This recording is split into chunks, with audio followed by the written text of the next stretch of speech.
আলী ইবনে আবি তালিব রাদিয়াল্লাহু আনহু তিনি যখন খলিফা, কার কথা বলছি? আলী রাদিয়াল্লাহু আনহু।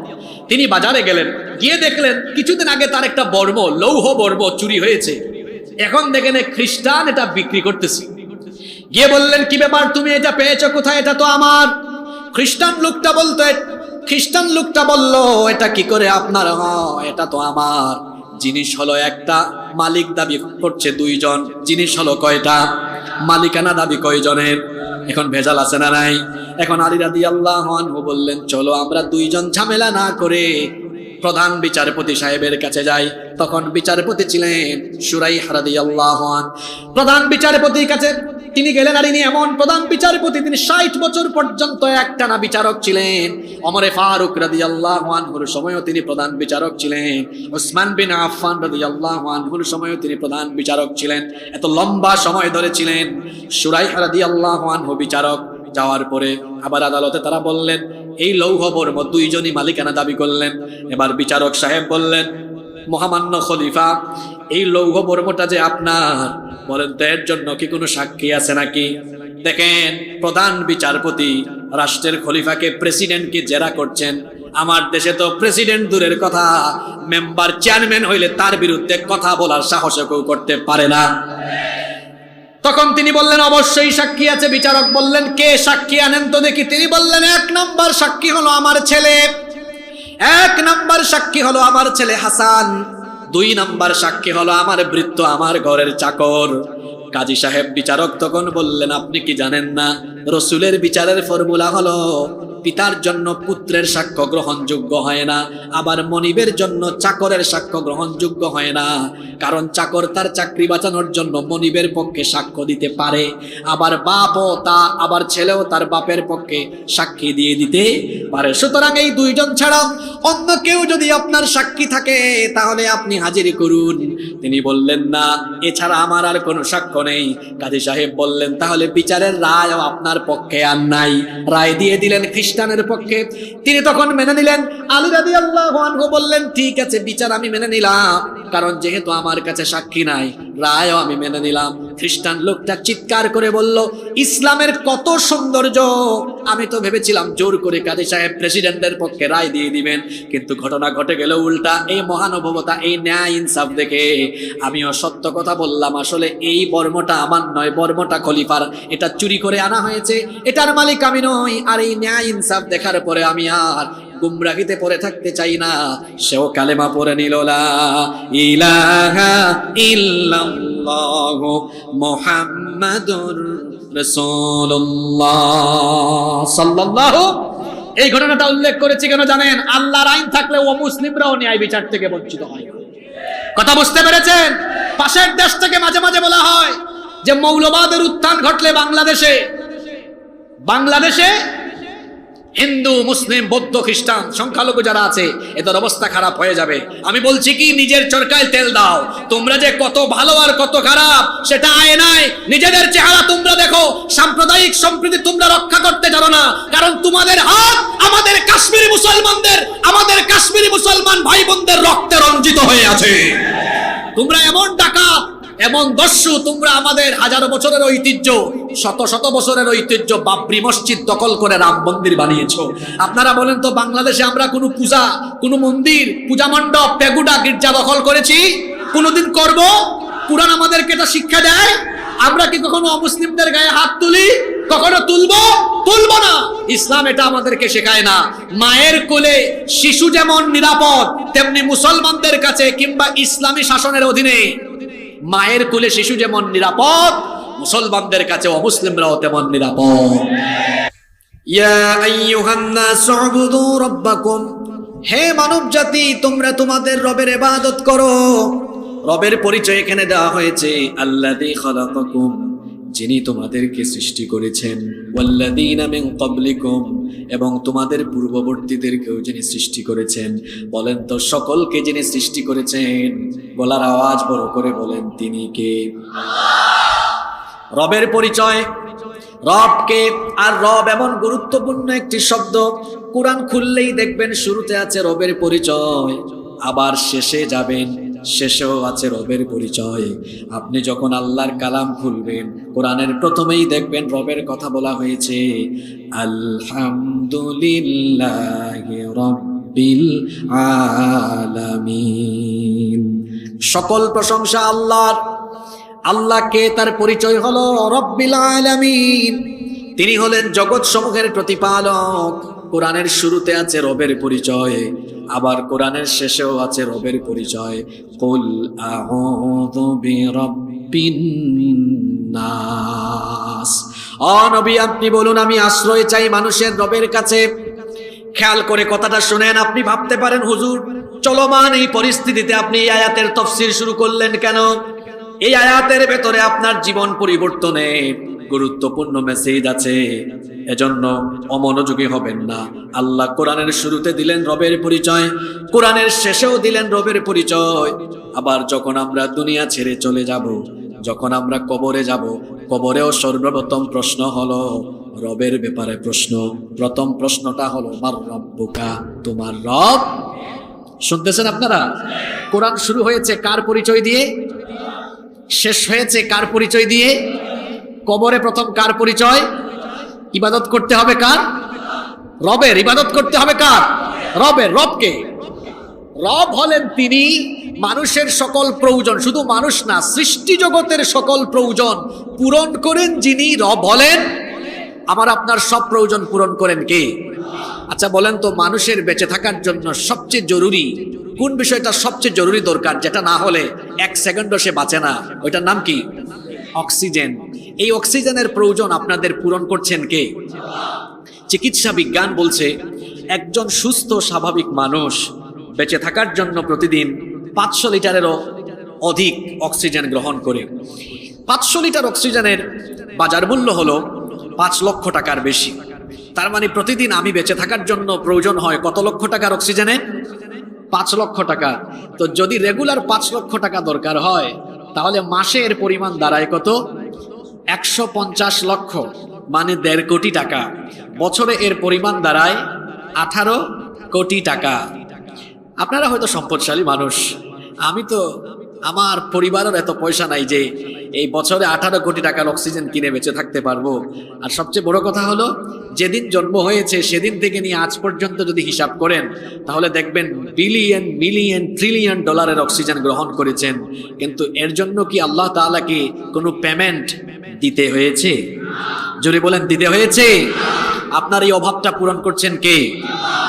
শুধু অক্সিজেন নয়, আপনার যত প্রয়োজনীয় জিনিস আছেন এগুলো পূরণ করেন যিনি, রব হলেন তিনি। তাকিয়ে দেখেন পাশেই তো পদ্মা নদী আছে, এই পদ্মা নদীতে তো মাছ আছে, এই মাছগুলোকে যিনি রিজিক দেন, জোরে বলেন তিনি কে? সকালবেলা যখন আকাশের দিকে তাকাবেন, দেখবেন অনেক পাখি ডানা ঝাপটায়া ঝাপটায়া আকাশে উড়ে বেড়ায়।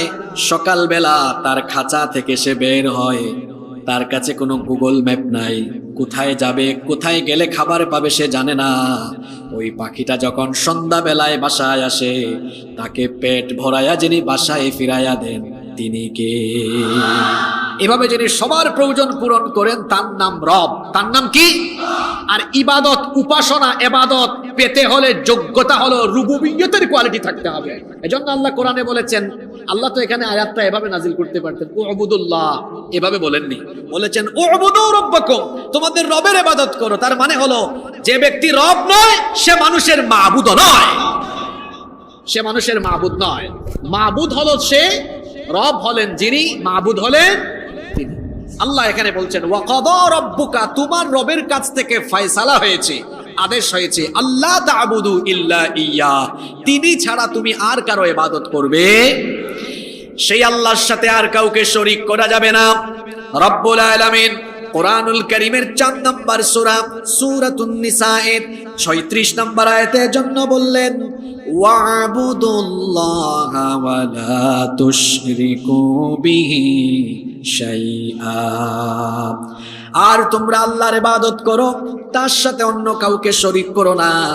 এবার প্রশ্ন হলো, কেন আল্লাহর ইবাদত করতে হবে? মূলত 3টা কারণে আল্লাহর ইবাদত মানুষকে করতেই হবে। জোরে বলেন কয়টা? 1 নম্বর কারণ হলো বান্দা আল্লাহর ইবাদত করবে, এটা হলো মানুষের উপরে, বান্দার উপরে আল্লাহর হক।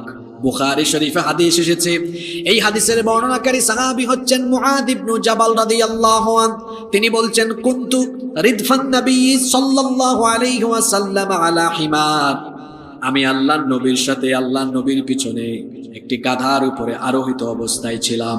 আল্লাহর নবী আমাকে ডাকলেন, ডেকে বললেন, ইয়া মুআদ, হে মুআজ, হাল তাদরি হাক্কাল্লাহি আলা ইবাদিহি ওয়া মা হাক্কুল ইবাদি আলা আল্লাহ?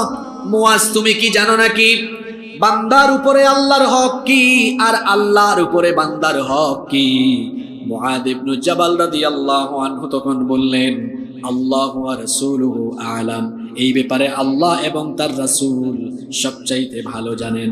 আল্লাহর নবী তখন বললেন, মুআজ, তাহলে শোনো, ফা ইন্না হাক্কাল্লাহি আলাল ইবাদি আন ইয়াবুদুহু ওয়া লা ইউশরিকু বিহি শাইআ। বান্দার উপরে আল্লাহর হক হলো বান্দা আল্লাহ ছাড়া অন্য কারো ইবাদত করবে না এবং আল্লাহর সাথে বান্দা কাউকে শরীকও করবে না। ওয়া হাক্কাল ইবাদি আলাল্লাহি আল্লা ইউআযযিবা মান লা ইউশরিকু বিহি শাইআ। আর আল্লাহর উপরে বান্দার হক হলো যে বান্দা আল্লাহর ইবাদত করবে ওই বান্দাকে আল্লাহ কখনো আযাব দিবেন না। তাহলে বান্দার উপরে, মানুষের উপরে আল্লাহর হক হলো মানুষ ইবাদত করবে একমাত্র কার? 2 নম্বর কারণ কেন আমরা আল্লাহর ইবাদত করব, এটা হলো আমাদেরকে সৃষ্টির উদ্দেশ্য। রব্বুল আলামিন কোরআনুল কারীমের 51 নম্বর সূরা সূরাতুয যারিয়াতের 56 নম্বর আয়াতে জন্য বললেন, ওয়া মা খালাকাতুল জিন্না ওয়াল ইনসা ইল্লা liya'budun. I didn't create the mankind and jinkind except my lordship. জিন আর মানুষকে আমি আমার গোলামি ছাড়া অন্য কোনো উদ্দেশ্যে সৃষ্টি করি নাই। মানুষের জন্য আল্লাহর ইবাদত করবে, কারণ এটা হলো তাকে সৃষ্টি করার উদ্দেশ্য। 3 নম্বর কারণ হলো, এটা হচ্ছে আমরুল্লাহ, এটা হলো আল্লাহর আদেশ। কোরআনে কারিমে আল্লাহ এর ব্যাপারে আদেশ করেছেন, তোমরা তোমাদের রবের ইবাদত করো। আর এজন্য আল্লাহ তাআলা মানুষকে আল্লাহর ইবাদতের দিকে আহ্বানের জন্য যুগে যুগে তিনি যত পয়গাম্বর পাঠিয়েছেন, সকল পয়গাম্বরদের দাওয়াতি অ্যাপ্রোচ ছিল এটা। তারা সকলেই বলেছেন ইবাদত করতে হবে কার? এজন্য রব্বুল আলামিন কোরআনুল কারীমের 18 নম্বর সূরা সূরাতুন নাহলের 36 নম্বর আয়াতে বলছেন, ওয়ালাকাদ বাআসনা ফি কুল্লি উম্মাতির রাসূলা আন ইবুদুল্লাহা ওয়াজতানিবুত তাগুত। আর অবশ্যই প্রত্যেক জাতির জন্য আমি রাসূল পাঠিয়েছি, সকলেই তারা তাদের উম্মতকে আহ্বান করেছেন আন ইবুদুল্লাহ, একমাত্র ইবাদত করো কার? রব্বুল আলামিন কুরআনুল কারীমের 21 নম্বর সূরা সূরাতুল আম্বিয়া এর 25 নম্বর আয়াতে বলছেন, ওয়া মা আরসালনা মিন ক্বাবলিকা মির রাসূলিন ইল্লা নূহি ইলাইহি আন্নাহু লা ইলাহা ইল্লা আনা ফা'বুদুন। ও নবী, আমি আপনার পূর্বে এমন কোন রাসূল পাঠাইনি যাদের কাছে এই দায়িত্ব পৌঁছায়নি, যাদেরকে আমি বলিনি, সকলকে এটাই বলেছি, ওহী দিয়েছি আর বলেছি একমাত্র ইবাদত হবে কার? এতক্ষণ ধরে শুনতেছেন ইবাদত ইবাদত ইবাদত ইবাদত। এবার আমাকে বলেন, এই ইবাদত শব্দটা বাংলা না ইংরেজি? আপনারা কথা বুঝতেছেন তো? বলেন, ইবাদত শব্দটা বাংলা না ইংরেজি? আরবি। এখন আমাকে বলেন, what do you mean by ইবাদা? মা মা'নাল ইবাদা? এই ইবাদা শব্দ বলতে আপনি কি বুঝেন? আমাদের দেশে মানুষ মনে করে ইবাদত মানে নামাজ, ইবাদত মানে রোজা, ইবাদত মানে হজ, ইবাদত মানে যাকাত, দান সদকা, এগুলো হলো ইবাদত। হ্যাঁ, আপনার কথা ঠিক আছে, এগুলো ইবাদত, কিন্তু এর বাহিরে ইবাদত কি শুধুমাত্র এগুলোর মধ্যে সীমাবদ্ধ? জোরে বলেন, ইবাদত কি এগুলোর মধ্যে সীমাবদ্ধ? আমি ওইদিকে যাচ্ছি। ইবাদত শব্দের অর্থ কি? তাফসীর ইবনে কাসীর, তাফসীর আত-তাবারি, কুরতুবী সহ বিভিন্ন তাফসীরে ইবাদত শব্দের ব্যাখ্যায় মুফাসসিরগণ বলেছেন, ইবাদত শব্দের অর্থ হচ্ছে আত-তাআতু ওয়াত-তাদাল্লুলু ওয়াল খুদুউ ওয়াল ইনকিয়াদ। ইবাদত মানে হচ্ছে নত হওয়া, ঝুঁকে যাওয়া। আপনি যদি বলেন হুজুর এক শব্দে বুঝান, এত লম্বা কথা মনে রাখতে পারবো না। তো ইবাদত মানে হলো আনুগত্য করা। কথা বুঝে থাকলে বলেন ইবাদত মানে কি? সবাই তো বললেন না, বলেন ইবাদত মানে কি? আনুগত্য করা। ইবাদত মানে হলো আনুগত্য করা।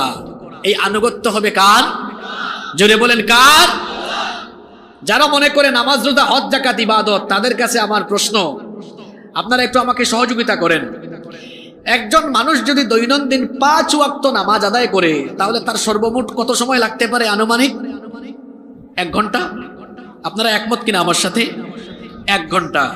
তো যারা বলে নামাজ রোজা হজ যাকাত ইবাদত, তো এই লোকটা তো নামাজ আদায় করলো 5 ওয়াক্ত, এখানে আনুগত্য করলো কার?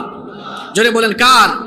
তো 24 থেকে তো 1 ঘন্টা চলে গেল, বাকি 23 ঘন্টা আনুগত্য হবে কার? জোরে বলেন কার? কথা বের হয় না, জোরে বলেন কার? আমার দেশে, আমার সমাজে এমন বহু মানুষ আছে 5 ওয়াক্ত নামাজ আদায় করে, 1 ঘন্টা আল্লাহর আনুগত্য করে, বাকি 23 ঘন্টা শয়তানের আনুগত্য করে। এরকম মানুষ আছে। বলবেন হুজুর কেমনে আছে? ও নামাজে আসে, 5 ওয়াক্তের নামাজি, এমনকি কমিটিতেও সভাপতির পদ দখল করে আছে, অথচ এলাকার টাটকা সুদখোর। তাহলে তার নামাজ হয় আল্লাহর আনুগত্য মোতাবেক, কিন্তু তার অর্থনৈতিক ব্যবস্থাপনা হয় আল্লাহর আনুগত্য মোতাবেক না শয়তানের আনুগত্য মোতাবেক? কথা বুঝতেছেন তো আপনারা? ভালো করে শোনেন, ইবাদত মানে কি বুঝেন? রমজান মাসে রোজা রাখলো 1 মাস, সেখানে আল্লাহকে ভয় করে, দেখেন অবস্থাটা কি? সারাদিন না খায়া বসে আছে, ইফতারের আগে সামনে খেজুর, হরেক রকম শরবত, ছোলা, মুড়ি, বিভিন্ন ধরনের মিষ্টান্ন, এত কিছু নিয়ে বসে আছে। ঘড়ির দিকে তাকায়, ইফতার নাড়াচাড়া করে, নাড়াচাড়া করে খায় না, খায় না। আচ্ছা বলেন তো, যদি খাই ফেলে ফেরেশতা কি এসে থাপ্পড় লাগাবে? বেটা খাইছত কেন? বলেন থাপ্পড় লাগাবে? ভয় করছে কাকে? জোরে বলেন ভয় করছে কাকে? এই 1 মাস আল্লাহকে ভয় করলেন, আর বাকি 11 মাস ইচ্ছে মতো অন্যায় অপরাধে সম্পৃক্ত হলেন। এই 1 মাস সিয়ামের ট্রেনিং করে যেভাবে আল্লাহর আনুগত্য করলেন, সেইভাবে বাকি 11 মাসও আল্লাহকে ভয় করে আল্লাহর আনুগত্য মোতাবেক চলতে হবে। এর নাম ইবাদত। এর নাম কি? নামাজে যায় 5 ওয়াক্তের নামাজি, কিন্তু দেখা যায় সুদ খায়, ঘুষ খায়, অন্যায় করে, অপরাধ করে, জিনা ব্যভিচার করে, পাপাচারে লিপ্ত হয়ে যায়। সে মনে করে নামাজে গিয়েছে, আমি তো বড় ইমানদার হয়ে গিয়েছি, যে আল্লাহর হুকুম মতো আমি নামাজ আদায় করব, নামাজের বাহিরেও আমি সেই আল্লাহর হুকুম মতো জীবন পরিচালনা করব। রব্বুল আলামিন কোরআনুল কারীমের 6 নম্বর সূরা সূরাতুল আনআমের 162 নম্বর আয়াতে জন্য বলছেন, কুল ইন্না সলাতি ওয়া নুসুকি ওয়া মাহইয়ায়া ওয়া মামাতি লিল্লাহি রাব্বিল আলামিন। নবী আপনি বলুন, এটা তো আপনারা প্রায় সময় পড়েন এই দোয়াটা, কে কোন ভাবে এটার অর্থ বুঝছেন জানি না, কি শিখাচ্ছেন আল্লাহ দেখেন। নবী আপনি এদেরকে বলুন, ইন্না সলাতি নিশ্চয়ই আমার নামাজ, ওয়া নুসুকি আমার কুরবানি। নামাজ আর কুরবানি দুইটাই তো ইবাদত। এরপরে আল্লাহ বলেছেন নামাজ আর কুরবানি যেমন আল্লাহর জন্য, তেমনি তোমার জীবন মরণের সবকিছু হবে কার জন্য? জোরে বলেন কার জন্য? কথাটা বুঝার চেষ্টা করেন। নামাজ যে আল্লাহর জন্য, জীবনও সেই। এবার আপনি বলেন জীবন বলতে আপনি কি বুঝেন? একজন মানুষ 1980 সালে জন্মগ্রহণ করে 2020 সালে মারা গেল। 1980 থেকে 2020 পর্যন্ত গোটা সময়ের সমষ্টির নাম হলো জীবন। তাহলে বোঝা গেল সময়ের সমষ্টির নাম কি? জোরে বলেন সময়ের সমষ্টির নাম কি?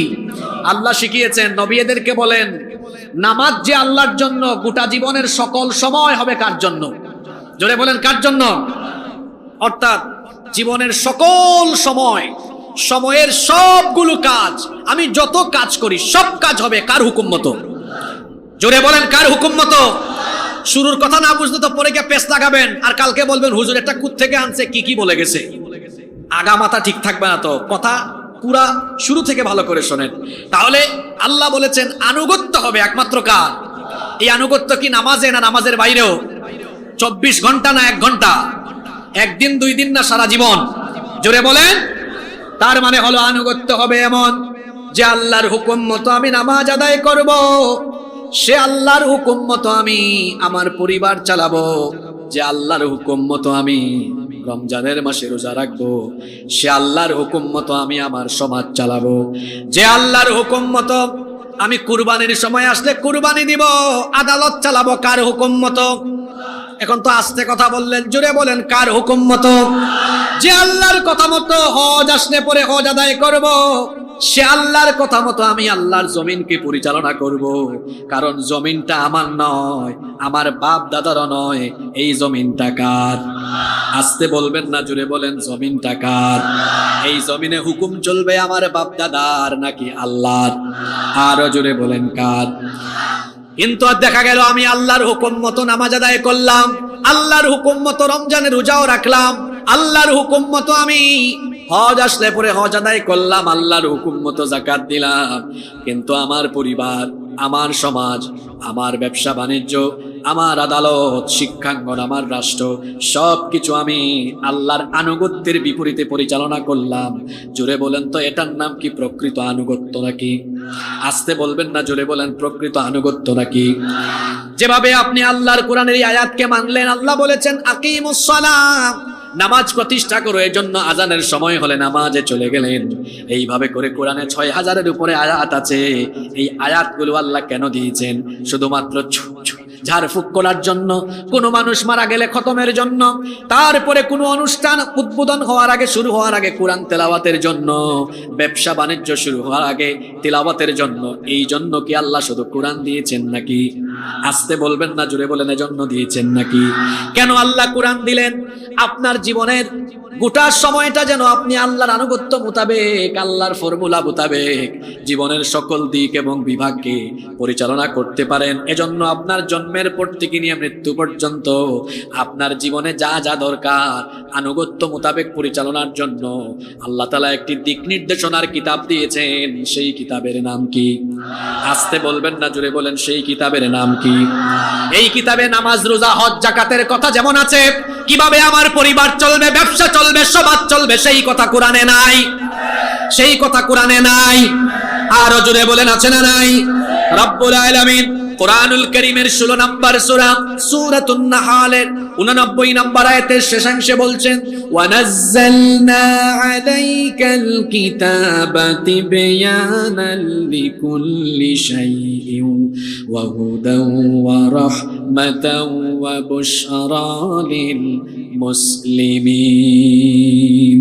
আর আমি আপনার কাছে এমন এক কিতাব নাজিল করেছি, তিবয়ানাল লিকুল্লি শাইইন, যা যা দরকার সবকিছু এর ভেতরে দিয়ে দিয়েছি। কোরআনে কারীমের 6 নম্বর সূরা সূরাতুল আনআমের 38 নম্বর আয়াতের শেষাংশে আল্লাহ বলেছেন, মা ফাররাতনা ফিল কিতাবি মিন শাইইন থুম্মা ইলা রাব্বিহিম ইউহশারুন। তোমাদের জন্য যা যা দরকার, যা যা প্রয়োজন, তোমাদের জীবনের সকল প্রয়োজনীয় বিষয় এই কোরআনের ভিতরে যিনি ঢুকিয়ে দিয়েছেন তিনি কে? একবার এক জায়গায় মাহফিলে রুটি বানায় এমন এক লোক বলতেছে, হুজুর আপনি যে বললেন কোরআনে সবকিছু আছে, আমি তো এক রেস্টুরেন্টে চাকরি করি, রুটির খামির তৈরি করি, রুটি কেমনে বানায়? এটা কোরআন শরীফের কোন আয়াতে আছে?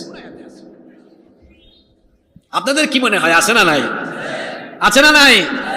আমি বললাম এটাও আছে। কেমনে আছে? আমি বললাম আল্লাহ কোরআনে বলেছেন, ফাসআলু আহলা যিকরি ইন কুনতুম লা তা'লামুন।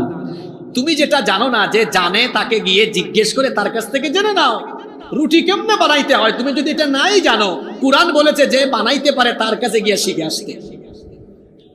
কোরআন হলো এমন এক কিতাব, আল্লাহ বলেছেন মা ফাররাতনা ফিল কিতাবি মিন শাই, এই কিতাবে আমি কোনো কিছু বাদ দেইনি। নামাজ, রোজা, হজ, যাকাতের কথা যেমন কোরআনে আছে, তেমনি আপনার জীবনের অবিচ্ছেদ্য সকল অংশ, পরিবার, সমাজ, রাষ্ট্র পরিচালনার কথাও কোরআনে আছে। জোরে বলেন আছে না নাই? না থাকলে আমার নবী 10 বছর কোরআন দিয়ে চালাইছেন কেমনে? ইবাদত মানে আপনি কি বুঝেন? যে আল্লাহর হুকুম মতো নামাজ আদায় করা ইবাদত, সে আল্লাহর হুকুম আর আনুগত্য মতো সবকিছু পরিচালনা করাও হলো ইবাদত। ইবাদত বলতে আপনি বুঝছেন নামাজ, রোজা আর হজ, যাকাত। কোথায় পাইছেন এগুলো? একটু তাফসীরের কিতাব খুলেন, আলেমদেরকে জিজ্ঞেস করেন যে অর্থগুলো বললাম, হুজুর ঠিক না বেঠিক এগুলো? আল খুদুউ ওয়াত তাদাল্লুলু ওয়াত তাআতু ওয়াল ইনকিয়াদ মানে কি? ইবাদত মানে হলো আনুগত্য হবে একমাত্র কার? আমি নামাজে আল্লাহর আনুগত্য করেছি, আদালতও আল্লাহর আনুগত্য করব। এখন আসেন তো, এটা তো রাজনৈতিক মাহফিল্লা, কোরআনের মঞ্চ, আসেন আমরা তাবলিকের ভাইদের মতো বলি। তাবলিকের ভাইরা একটা সুন্দর কথা বলে, আমার এটা ভালো লাগে। তারা বলে নামাজের পরে ঈমান আমলের ফায়দার কথা হবে। কিসের কথা হবে? তা আমরাও তো বসছি এখানে আল্লাহর কোরআন থেকে ফায়দার কথা শুনবো। যে বক্তা দলীয় দৃষ্টিভঙ্গি মাথায় রেখে বক্তব্য দেয়, তার বক্তব্যে মানুষ হেদায়াত হয় না। যে শ্রোতা দলীয় সংকীর্ণতা দৃষ্টিভঙ্গি মাথায় রেখে বক্তব্য শুনে, ওই শ্রোতাও হেদায়াত হয় না। আমরা এখানে আল্লাহর কোরআন শুনতে বসেছি। কোরআন কোনো দলের না, কোনো দলের নেতাদেরও না, কোরআন হলো সবার। ঠিক না বেঠিক? এজন্য আমরা কোরআন থেকে ফায়দার কথা শুনি। চলেন তো আল্লাহর আনুগত্য মোতাবেক, আল্লাহর দেওয়া আইন মোতাবেক আদালত চললে আমাদের লাভ না লস? সব মানুষের লাভ না লস? দেখুন, বাংলাদেশ স্বাধীন হওয়ার পরে 54 বছর হয়ে গিয়েছে। এই 54 বছরের মধ্যে 32 বছর রাষ্ট্র পরিচালনা করেছেন নারীরা, 22 বছর পরিচালনা করেছেন কয়েকজন পুরুষ মিলে, আর 32 বছর করছেন 2 জন মহিলা মিলে। এবং বাংলাদেশে বেশিরভাগ সময় বড় বড় পদে আসীন ছিলেন নারীরা। প্রধানমন্ত্রী, বিরোধী দলীয় নেত্রী, স্বরাষ্ট্র, পররাষ্ট্র, শিক্ষা, স্পিকার, সব বড় বড় পদ নারীদের কাছে ছিল কি ছিল না? এত ক্ষমতা, 32 বছর নারীরা দেশ চালানোর পরেও নারী নির্যাতন, নিপীড়ন, ধর্ষণ, কি 54 বছর ধরে আমাদের দেশে আদালতে চলে আল্লাহর আইন না মানুষের আইন?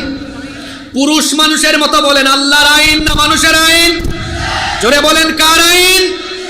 এই মানুষের আইনে আমাদের কি লাভটা হয়েছে শুনেন। আপনাদের পাশের জেলা মাগুরা, 7-8 মাস আগে আসিয়া নামে আমাদের এক ছোট বোন, এক পরিবারের 3 নরপিশাচ মিলে আমার বোনটির উপরে পাশবিকতা চালালো। হসপিটালে কয়েকদিন সে খুব কষ্টের সাথে থাকলো, তারপর দুনিয়া ছেড়ে চলে গেল। আমার বোনটা চলে গেল ধর্ষিতা হয়ে। আপনারা বলেন তো, ধর্ষক এখনো বেঁচে আছে না নাই? জুড়ে বলতে হবে, আছে না নাই? আদালতে চলে কার আইন? জোরে বলেন। এ কেমন আইন? যে আইন থাকার ফলে আমার বোন ধর্ষিতা হয়ে কবরে চলে যায়, আর ধর্ষক 1 বছর হয়ে যাচ্ছে বেঁচে থাকে। আপনার ওই আইনের মুখে আমি লাথি মারি। এই দাঁড়ান, কথা বলতে দেন। এরপরে দেখুন, বাংলাদেশের এমন কিছু কলেজ আর বিশ্ববিদ্যালয় আছে যেখানে ধর্ষণের সেঞ্চুরি হয়েছে। আমি কি বানিয়ে বলছি? এরপরে আবার ধর্ষককে ফুলের মালা গলায় দেওয়া হয়েছে। বাংলাদেশে এমন বড় ব্যবসায়ী আছে, ধর্ষণ করেছে টাকার গরমে, তার কিছুই হয় নাই, আইনকে তার পায়ের তলায় ফেলে দিয়েছে। সে ভিআইপি সিআইপির মতো চলাফেরা করে। বহু রাজনীতিবিদ আছে, বহু মা বোনের ইজ্জত লুণ্ঠন করে, তার কিছুই হয় নাই, আইন পায়ের তলায় ফেলে দিয়ে। তারপরে দেখা গিয়েছে সাদা পায়জামা পাঞ্জাবি পরিধান করে রাস্তায় ফুলের মালা গলায় দিয়ে হেঁটেছে। যে আইন থাকার ফলে একজন ধর্ষক ফুলের মালা গলায় নিয়ে রাস্তায় বুক ফুলিয়ে হাঁটতে পারে, সেই আইনের মুখে আমি থুতু নিক্ষেপ করি। এবার বলেন তো, যদি এর বিপরীতে আল্লাহর আইন হতো, সে যত বড় ব্যবসায়ী, যত বড় রাজনীতিবিদ, যত বড় আধিপত্যবাদী লোক হোক না কেন, আল্লাহর কোরআন থেকে কাজী সাহেব রায় দিতেন, মানুষের চোখের সামনে এর মৃত্যুদণ্ড নিশ্চিত করো। এখন আপনারা দলমত ভুলে গিয়ে ফায়দার কথা বলেন। এটা রাজনৈতিক মঞ্চ না, এটা আল্লাহর কিতাব কোরআনের মঞ্চ। তাহলে বলেন তো দেখি, আমাদের ফায়দার জন্য, আমাদের মা বোনদের ইজ্জত আবরু রক্ষার জন্য, নারী অধিকার প্রতিষ্ঠার জন্য মানুষের আইন ভালো না আল্লাহর আইন ভালো? জোরে বলেন, কার আইন ভালো? একমত না দ্বিমত? আল্লাহর আইন সব জায়গায় চালানো, এটার নাম ইবাদত। এটার নাম কি? এই ইবাদত করেছেন পয়গাম্বরেরা। কারণ নবীজি তার আদালতে বিচার করেছেন তার নিজস্ব আইন দিয়ে না কোরআনের আইন দিয়ে? জোরে বলেন, কার আইন দিয়ে? কোরআনের আইনে কোনো স্বজন প্রীতিও নাই। একবার নবীজির আদালতে একটা বিচার আসলো, ঘটনা একটা মনে পড়লো, ঘটনাটা কি বলবো। নবীজির আদালতে একবার বিচার আসলো, মাখজুমিয়া গোত্রের কুরাইশি একজন মহিলা, সম্ভ্রান্ত বংশের নারী, চুরির অপরাধে তিনি ধরা পড়েছেন। সাহাবায়ে কেরাম পারস্পরিক আলোচনা করছেন, আল্লাহর নবী যদি কোরআন থেকে রায় দিয়ে দেন, তাহলে তো চুরির অপরাধ হলো, চোর অপরাধ প্রমাণিত হয়ে গেলে নারী হোক পুরুষ হোক হাতটা কেটে দাও। সাহাবীরা চিন্তা করলেন, এখন যদি এই মহিলার হাত কাটার রায় দেওয়া হয়, এটা বড় নামি দামি বংশ, ওই বংশের কোনো মান সম্মান থাকবে না। সাহাবীরা পরামর্শ করছেন, যদি একটু বিচারের রায়টা হালকা করে দেওয়া হয় ওই বংশের মান ইজ্জত বাঁচানো যাবে, কিন্তু নবীজির কাছে কে সুপারিশ নিয়ে যাবে কারো সাহস হয় না। অবশেষে সাহাবীরা উসামা ইবনু যায়েদ রাদিয়াল্লাহু আনহুকে বললেন, ভাই উসামা শোনো, নবীজি তো তোমাকে বড় পছন্দ করেন, মহব্বত করেন, তুমি নবীজির কাছে এই সুপারিশটা নিয়ে যাও। উসামা ইবনু যায়েদ রাদিয়াল্লাহু আনহু নবীজির কাছে সুপারিশ নিয়ে গেলেন।